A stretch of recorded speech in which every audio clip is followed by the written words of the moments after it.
When rangers found this pure white baby elephant next to his dead mother, every expert said he had just days to live. But could a war dog who lost everything find the one reason to keep fighting by protecting the elephant his handler died saving? The first rays of dawn broke over Kruger National Park in South Africa, painting the African savanna in shades of gold and amber. Park rangers David Chan and Namsa Dlamini walked through the tall grass, following the report of a distressed elephant herd during the night. What they found beneath the ancient baobab trees made them freeze in complete shock. A female elephant lay motionless on the ground, her newborn calf still connected to her by the cord. The mother had died giving birth. But that was not what stole their breath away. The baby elephant was completely white. Not the healthy gray color of other elephants, but a ghostly white that seemed to glow in the early morning light. His eyes blinked against the harsh sun, showing pink rims that revealed the truth. The calf had albinism, a condition so rare in African elephants that fewer than 100 cases had ever been seen in the wild. His skin looked paper thin, already turning red from the sun even though morning had just begun. David grabbed his radio with shaking hands. He had worked with wildlife for 23 years. He knew exactly what this discovery meant. In the wild, albino elephants almost never survived more than a few days. The brutal sun would burn their skin within hours. Predators could see them from miles away. Worst of all, elephant herds usually rejected albino babies, seeing their strange appearance as bad luck. Within 1 hour, Dr. Rebecca Thorne arrived from the Hoedspruit Endangered Species Center with her team. At 47 years old, she had spent her career saving animals that everyone else had given up on. But as she knelt beside the tiny calf, even she felt her hope waver. The baby was barely 6 hours old. His body was severely dry from lack of water. His skin showed early signs of sun poisoning. His birth weight was only 180 pounds when it should have been closer to 250. His breathing came in short, uneven gasps. His body temperature was dropping despite the rising heat around them. They named him Kanya, a word meaning light in the Zulu language. The name fit both his white color and the tiny hope that he might somehow survive. The team worked fast to help him, putting in tubes to give him fluids and covering his skin with special sunscreen made for hairless animals. They tried to feed him the elephant milk formula that would keep him alive without his mother. But Kanya turned his head away from every bottle. He was too weak or too sad to accept their help. Dr. Thorne made the hard choice to move him to the center's intensive care building, a special facility designed for the most critical cases. As they loaded the fragile calf into the transport vehicle, she wondered if they were just making him suffer longer or actually giving him a chance to live. The first 48 hours would tell the story. Most rejected newborn elephants died within 2 days, their will to live dying along with their mother's heartbeat. That night, Kanya lay in a custom-built room with controlled temperature and special lighting that filtered out harmful rays. The veterinary team watched him every moment around the clock. His vital signs stayed dangerously unstable. His refusal to eat worried everyone deeply. His constant cries for his mother echoed through the building, a sound that brought tears even to the staff who had seen everything. Dr. Thorne sat outside his room at 3 in the morning, exhausted and heartbroken, watching the tiny white elephant curl into the tightest ball his body could make. She had saved countless animals over her career, but something about Kanya felt different, more desperate, more urgent, more impossible. In 12 hours, if he kept refusing food, they would need to insert a feeding tube down his throat. In 24 hours, if things did not improve, they would need to have the conversation that nobody wanted to have. As she prepared to go home for a few hours of sleep, one of the night workers, James Molloy, walked up to her with unusual hesitation. He had been working in the domestic animal section that evening. He wanted to tell her about a dog that had arrived the day before. The dog's story was unusual. His behavior was even stranger. James wondered if Dr. Thorne might want to meet him before she left. She was exhausted and emotionally drained. She almost said no. But something in James's face, a mix of hope and uncertainty, made her stop. She followed him across the compound to the animal recovery building, having no idea that the next 5 minutes would change everything about saving Kanya's life. Could a dog possibly hold the key to saving an elephant that nature itself seemed determined to reject? The recovery building was quiet except for soft sounds of animals settling for the night. James led Dr. Thorne to a large pen in the corner. A beautiful German shepherd lay on a thick blanket, his amber eyes watching them approach with intelligent wariness. Despite clear discomfort from his bandaged right front leg and wrapped ribs protecting cracked bones, the dog's posture showed dignity and discipline that could not be broken. "This is Sergeant," James explained, pulling up the papers from when the dog arrived. His handler was Lieutenant Marcus van der Merwe, a soldier in the South African National Defence Force K9 unit. They had been together for 7 years, working across anti-poaching operations throughout the region, stopping criminals who killed elephants for their tusks. Dr. Thorne knelt slowly beside the pen. Sergeant's ears pointed forward with attention. James continued the story, his voice heavy with sadness and respect. 3 weeks earlier, Marcus and Sergeant had been on patrol in a remote section of Kruger when they ran into a group of heavily armed poachers. During the fight, Marcus had been shot while protecting a group of elephants, a pregnant female and 2 younger ones. Sergeant had dragged his handler to safety even while bullets flew past him. Then the brave dog held the criminals back for 40 minutes until help arrived. Marcus had died from his wounds before the helicopter reached the hospital. Sergeant had 2 broken ribs, a fractured leg, and a bullet graze across his shoulder. But his physical injuries were nothing compared to his broken heart. Since arriving at the center, the dog barely ate. He showed no interest when people tried to pet him or talk to him. He spent hours staring at the door as if waiting for Marcus to walk through it. The military wanted to retire him, but he was only 8 years old, James said quietly. He still had years left in him, but he had completely shut down inside. He would not bond with a new handler. He would not work with the training staff. It was like he had died along with Marcus, but his body just had not figured it out yet. Dr. Thorne watched as Sergeant shifted his position slightly, moving carefully despite his injuries. There was something in the dog's eyes, a deep sadness mixed with an alertness that said his spirit was not completely broken. He was just waiting for a purpose worthy of his dedication. She thought about Kanya, lying alone in his room, crying for a mother who would never come. She thought about Marcus, who had given his life protecting elephants just like the one who had given birth to Kanya. An idea began to form in her mind, so strange and potentially dangerous that she almost pushed it away immediately. But as she looked from Sergeant's intelligent eyes back toward the building where Kanya lay dying, she found herself remembering cases she had studied. She recalled stories of bonds between different species that formed under impossible circumstances. She thought about animals finding purpose in caring for other creatures that should not have mattered to them at all. His handler died protecting elephants, Dr. Thorne said slowly, almost talking to herself. What if Sergeant could help us protect one more? James looked confused at first, then worried, then thoughtful as Dr. Thorne explained her idea. A military dog trained in protection and threat assessment, who had lost his purpose along with his handler, meeting a baby elephant who needed protection from a world determined to reject him. It had never been done before. Could end in disaster. It went against every rule the center had ever followed. But normal approaches were failing completely. Kanya was dying despite receiving the best medical care available. Sergeant was fading away despite his body healing properly. Both animals were suffering from losses they could not understand or overcome. What if the answer was not found in veterinary medicine or training books? What if it was found in giving 2 broken souls a reason to keep fighting? The risks were huge. Sergeant, despite his training, was still a predator by nature. Nobody could predict how his instincts would react around a vulnerable prey animal. Kanya, already traumatized and weakened, might panic at seeing a dog. He could hurt himself badly or get even worse. If anything went wrong, Dr. Thorne's career would be over.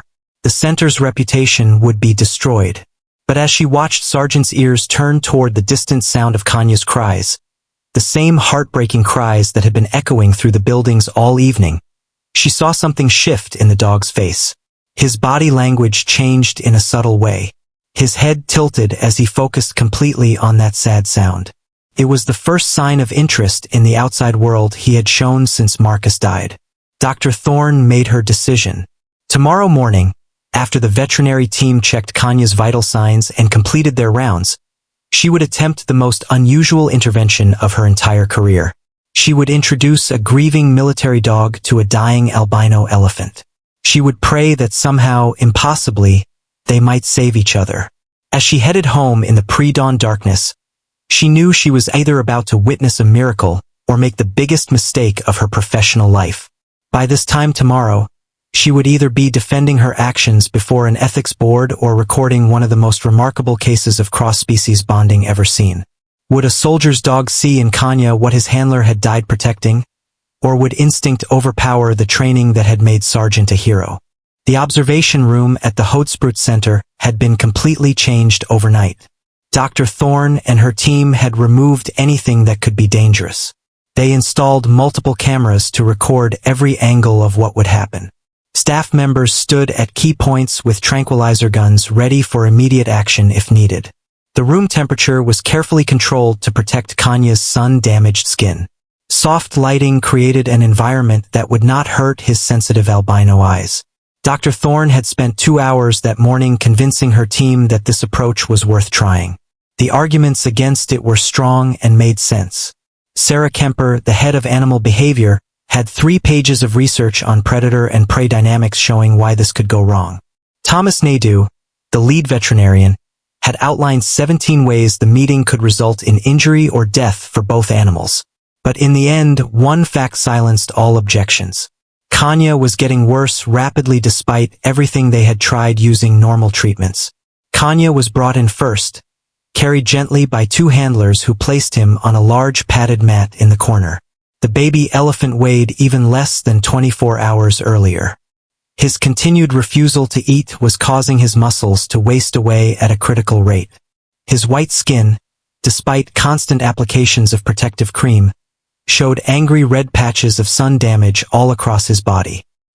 His pink-rimmed eyes stayed closed most of the time, as if he had decided that a world without his mother was not worth seeing. Then Sargent entered the room, limping slightly on his bandaged leg but moving with the controlled precision of his military training. James had worked with the dog for an hour that morning, checking his mood and making sure his pain medication was properly balanced. They needed enough medicine to manage his injuries without dulling his awareness of what was happening around him. The moment Sargent crossed through the doorway, his entire manner shifted completely. His ears locked forward toward Kanya. His nose worked rapidly, processing the scent of the elephant calf filling the air. But instead of the hunting tension everyone had feared might appear, Sargent's body language shifted into something Dr. Thorne had seen countless times in his file footage. It was the protective stance he used when guarding Marcus during dangerous operations. His head lowered slightly. His movements became slower and more careful. His eyes scanned the room not with aggression but with the awareness of a soldier checking a situation that required protection rather than attack. For several long minutes, both animals stayed completely still. Kanya, curled in his defensive ball, seemed unaware or uncaring that a dog had entered his space. Sargent stood near the opposite wall, watching, waiting, his training clear in his patient stillness. The observation team held their breath together, fingers hovering over emergency buttons and protocols. Then Sargent did something nobody had expected to see. He lay down on the floor slowly and carefully, his injured leg stretched to the side in a comfortable position. And he began to make a sound that was not a bark or whine, but a low, rhythmic rumble that seemed to come from deep inside his chest. It sounded similar to the noises military dogs were trained to make during stress relief exercises with traumatized soldiers. It was a calming noise designed to reduce fear and anxiety, to promote feelings of safety in people who had experienced terrible things. Kanya's reaction was small but unmistakable to everyone watching through the glass. His left ear, which had been flat against his head in distress, rotated slightly toward the source of the sound. His breathing, which had been rapid and shallow like a frightened child, began to slow down and deepen into more normal rhythms. The constant tension holding his small body rigid seemed to ease just a fraction, as if Sargent's presence and strange rumbling had activated some deep instinct that even his overwhelming grief could not fully suppress. Encouraged by this tiny response, Sergeant continued his rumbling vocalization, staying in his position but allowing his tail to move in slow, gentle sweeps against the floor behind him. The sound combined with the rhythmic visual movement of his tail created signals through multiple senses, all communicating the same message of non-aggression and peaceful intention. It was classic military dog behavior, the same techniques used to calm frightened civilians in crisis situations, now adapted by pure instinct for a completely different species that should have triggered his hunting drive. After 20 minutes of this patient display, Sergeant began to move across the floor toward Kanya. His progression was masterful in its careful calculation. Each movement was clearly telegraphed so nothing came as a surprise. He inserted pauses to allow Kanya time to process and adjust to his changing position. He chose angles that brought him closer from the side rather than straight ahead, avoiding any appearance of direct threat or confrontation. When Sergeant reached a spot about 5 feet away from Kanya's curled form, he stopped his advance and settled onto the floor again. This time he angled his body so he faced the same direction as the elephant rather than looking directly at him. This parallel positioning, Dr. Thorne realized with sudden understanding, was brilliant tactical thinking. It suggested companionship and solidarity rather than confrontation or threat. It said, "We are together in this rather than I am watching you." For another 30 minutes, they stayed in this arrangement without major change. Sergeant kept up his rumbling vocalizations, occasionally mixing in soft chuffs and quiet whines that created a complete landscape of safety sounds around the traumatized elephant. Kanya's response continued to build in small steps that accumulated into real progress. His breathing steadied into truly calm rhythms. His ears moved forward in a position indicating curiosity rather than fear. Most remarkably, his trunk began to uncurl slowly from its tightly defensive position tucked beneath his body. The breakthrough came when Sergeant, moving with infinite slowness that showed incredible self-control, extended one front paw in Kanya's direction. He was not reaching for the elephant or trying to touch him. He was simply making contact available as an option, an invitation without any pressure or demand attached to it. The gesture created a bridge between their separate worlds of grief and loss, a bridge that either animal could choose to cross or ignore based entirely on their own comfort and readiness. Kanya's trunk moved in response. The movement was barely visible at first, just a slight extension from his curled defensive posture. But gradually, with agonizing slowness that had everyone in the observation room holding their breath in unified tension, the tiny trunk stretched across the empty space separating the two grieving creatures. The very tip of Kanya's trunk made contact with Sergeant's extended paw. The touch was as light as a feather, exploratory and tentative, testing whether this connection was real and safe. But it was contact, genuine physical interaction, the first voluntary touch Kanya had initiated with any living being since his mother's death left him alone in the world. As Kanya's trunk wrapped gently around Sergeant's paw in a gesture of trust that defied every odds stacked against them, could this impossible connection truly pull both animals back from the edge of giving up on life? Over the following weeks, the relationship between Kanya and Sergeant grew into something that challenged every scientific prediction and all conventional wisdom about how different animal species should behave around each other. What had started as a desperate experiment born from the fear of losing two precious lives had transformed into the most thoroughly documented case of cross-species therapeutic bonding in the entire history of African wildlife conservation. The daily sessions together became the solid foundation supporting both animals' journey back to health and happiness. Each morning without fail, Sergeant would enter Kanya's specially designed room, which had now been modified to safely accommodate both species with shaded areas protecting the elephant's sensitive skin and comfortable resting spots for the dog's still healing injuries. The routine they developed together was remarkable in its consistency and growing sophistication as they learned to understand each other better with each passing day. Sergeant had essentially appointed himself as Kanya's complete support system, fulfilling all the roles that would normally be performed by an elephant mother and the larger family herd. He would carefully position himself right beside Kanya during feeding times, his calm presence providing the security and comfort the frightened calf needed to finally accept nourishment from the bottles offered by caretakers. The baby elephant's weight began to climb steadily upward as he consumed bottle after bottle of specially formulated milk under Sergeant's watchful and protective guard, his constant companion giving him the courage to keep fighting for survival. But Sergeant's most remarkable contribution to Kanya's recovery was finding a solution to the serious challenge posed by the elephant's extreme sensitivity to bright sunlight. Albino elephants suffer from severe problems with bright light that normal elephants do not experience. Kanya would panic completely when taken outdoors into the sunshine, unable to orient himself or understand his surroundings in the harsh glare that hurt his sensitive pink eyes and made the world around him seem terrifying and impossible to navigate safely. Sergeant developed an intricate and sophisticated guidance system using different types of vocalizations to help Kanya understand his environment through sound instead of sight. A soft single woof meant stop moving immediately. A low rumble meant it was safe to proceed forward. A quick double bark in rapid succession warned of obstacles in the path ahead that needed to be avoided. Within just 2 weeks of patient practice, Kanya could navigate the entire outdoor enclosure with complete confidence, relying on Sergeant as his eyes to interpret the world around him and keep him safe from harm.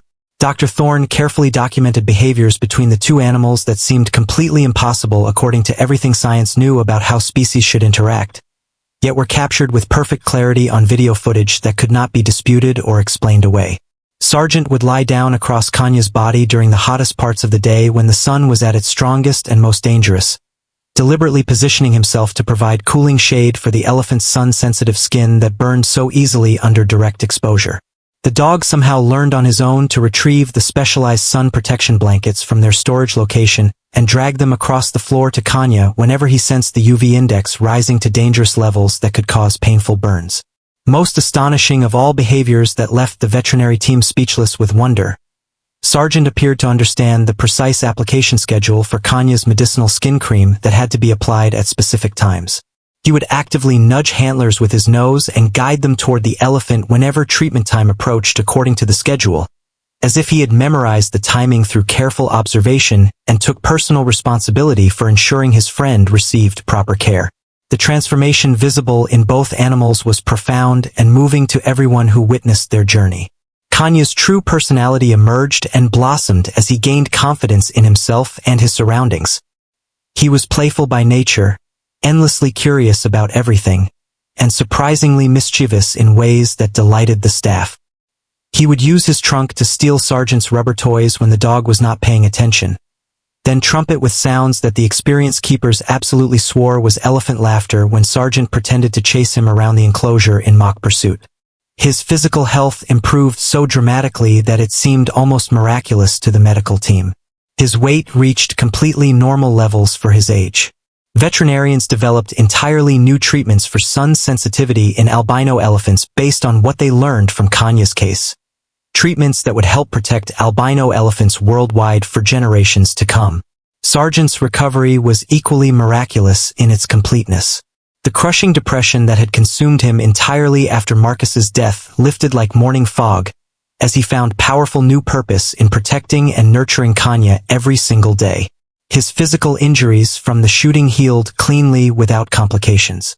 His legendary discipline and remarkable intelligence, traits that had made him an exceptional military working dog, now served a young ward who depended on him for survival instead of a human handler who could no longer benefit from his protection. Military psychologists who came to evaluate Sergeant's condition and progress noted with professional amazement that caring for Kanya had given the dog's life profound meaning again after devastating loss.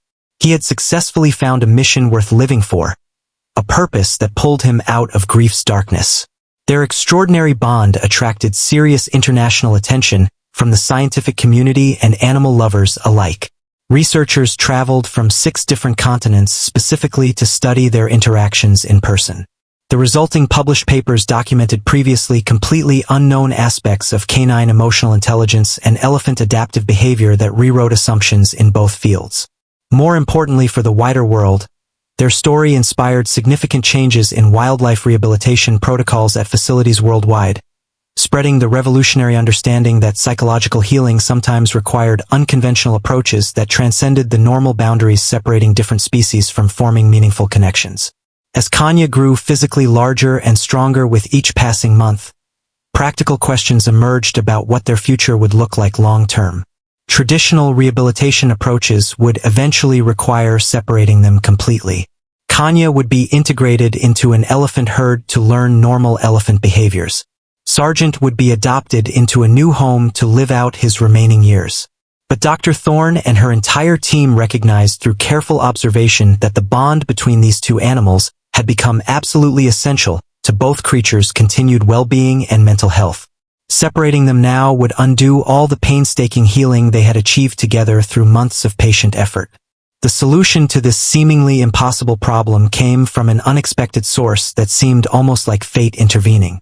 The Jabulani Safari Lodge, located in the Kapama Private Game Reserve and already home to a rescued elephant herd with special needs, offered to create a specialized program that would allow Kanya and Sargent to remain together permanently for the rest of their natural lives. They would construct custom facilities specifically designed to accommodate both species comfortably. Kanya would be gradually integrated into their existing elephant family over time while maintaining his crucial connection to Sargent, who would live alongside him. The careful transition process took 6 full months of patient work. Sargent was introduced to the Jabulani elephants first, allowing them to become familiar with his presence. His calm demeanor and clear protective instincts toward Kanya earned their trust and acceptance. When Kanya finally arrived at his new permanent home, Sargent was right there beside him to guide the nervous young elephant through the process of meeting his new family. The herd of rescued elephants, each with their own trauma history, accepted the unusual white calf more easily partially because of the confident dog who stood protectively beside him, vouching for his worthiness to join their family group. Years passed in peaceful contentment at their sanctuary home. Sargent grew visibly older, his once solid black coat developing distinguished silver highlights around his graying muzzle. His movements became more careful and deliberate with advancing age. But his absolute devotion to Kanya never wavered or diminished even slightly. As the loyal dog aged, their roles began to shift in subtle but meaningful ways. Kanya became increasingly protective of his aging companion, using his trunk with great gentleness to steady Sargent when walking became difficult on stiff joints. He shared his food readily when the dog's appetite decreased. It was a beautiful reversal of their original dynamic that demonstrated the true depth of their bond and showed how genuine friendship adapts naturally to meet changing needs over time. In the golden African sunset that painted the sky in brilliant colors, visitors to Jabulani could see them together almost every evening. The massive white elephant walked slowly and carefully beside his faithful black companion, their friendship a living symbol of hope and healing in a world that desperately needed reminding that survival is not just about medicine and biology, but about finding the one soul willing to stand beside you when the whole world says you were not meant to make it.